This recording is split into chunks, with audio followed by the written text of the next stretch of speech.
11.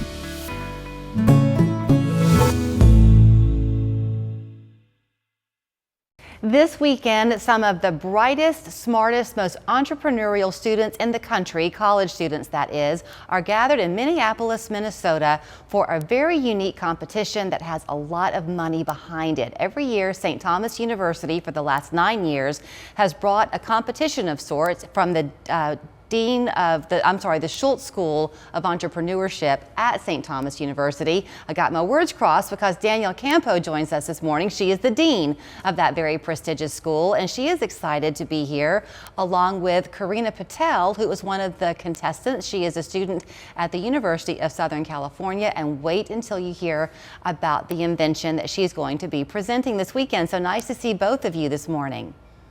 Good morning. So good to be here. So Danielle, I do want to start with you because probably a lot of people who are watching this morning aren't familiar with the incredible school that you have there at St. Thomas University, and in particular, the Schulze School of Entrepreneurship. 9 years y'all been doing this. What keeps you doing it every year?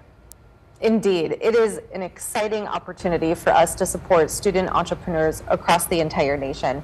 This is a weekend full of opportunities for these young, bright minds to not only pitch their ideas, but also have the chance to win money in a variety of different ways. We host 3 separate competitions: the Pitch Slam, which is an elevator pitch competition, and we give out $10,000 just for being able to talk about your idea in a 90-second short window. We also have another competition called the Innovation Challenge, where we really challenge these students to work together, to collaborate, and in just a couple of hours, come up with an innovative solution to a problem.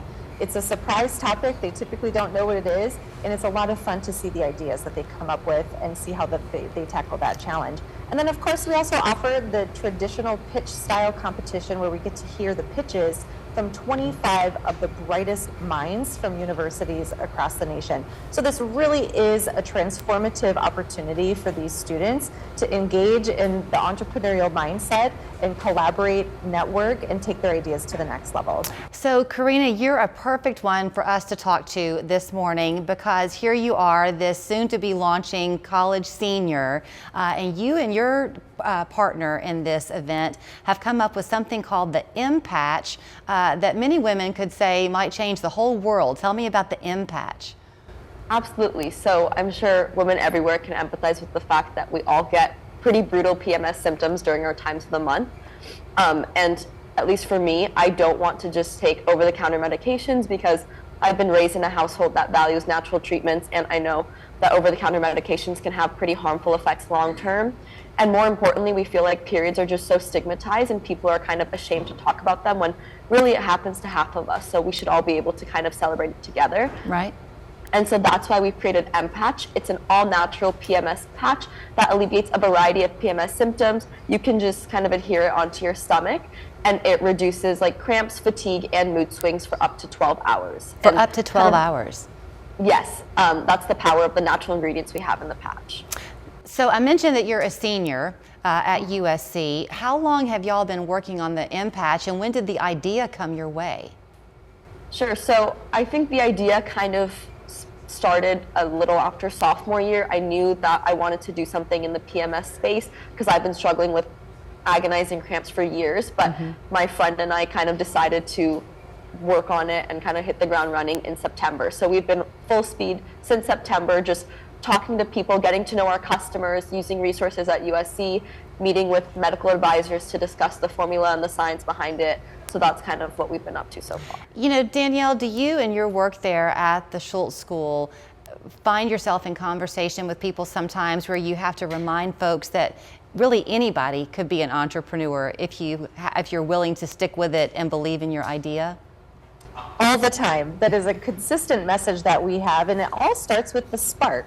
Right? So encouraging students to see themselves as innovators, to see themselves as having the entrepreneurial potential. We believe that that's important, not just if you're going to start a venture, because many people won't, and that's okay, but we can all develop an entrepreneurial mindset, looking out for opportunities, taking calculated risks, persevering, and seeing failure not as a negative, but as a learning opportunity. These are really all skill sets that we try to encourage all students to learn and to develop, because inspiration can come from anywhere. And it is kind of interesting to see what y'all have, or to think about what y'all have witnessed in the course of these 9 years, because that meant you were doing this pre-COVID, and then of course you lived it through COVID, but gone are the days when to have a business of your own meant you had to have a brick and mortar shop.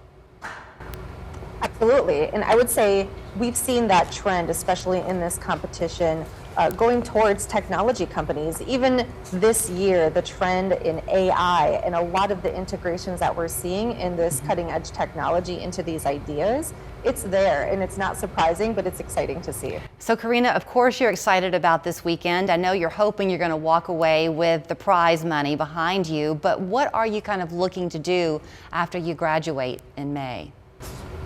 After I graduate, I'm going to be working full-time in consulting. I'll be staying in LA. But until I start working, I want to really work on MPatch as much as possible. And hopefully we want to launch our product by the end of this year. So that means working as much as we can during the summer, throughout the fall, and hopefully alongside full-time jobs. And maybe we should all be watching to see if it hits the market one day, and I guess it will be something that would be prescribed by a doctor, or do you anticipate it being over the counter?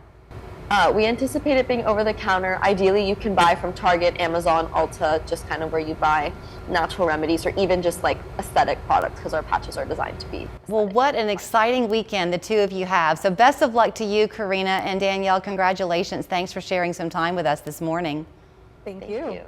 Good luck to all the contestants. What a fun thing. We have our own entrepreneurship school at UTC, so we've got our own brilliant minds right here in our own backyard, but it's great to see young people putting their talents and their thoughts into inventions that could help us all. We're back in just a minute. 58 Foundations in Waterproofing, your crawl space, basement, and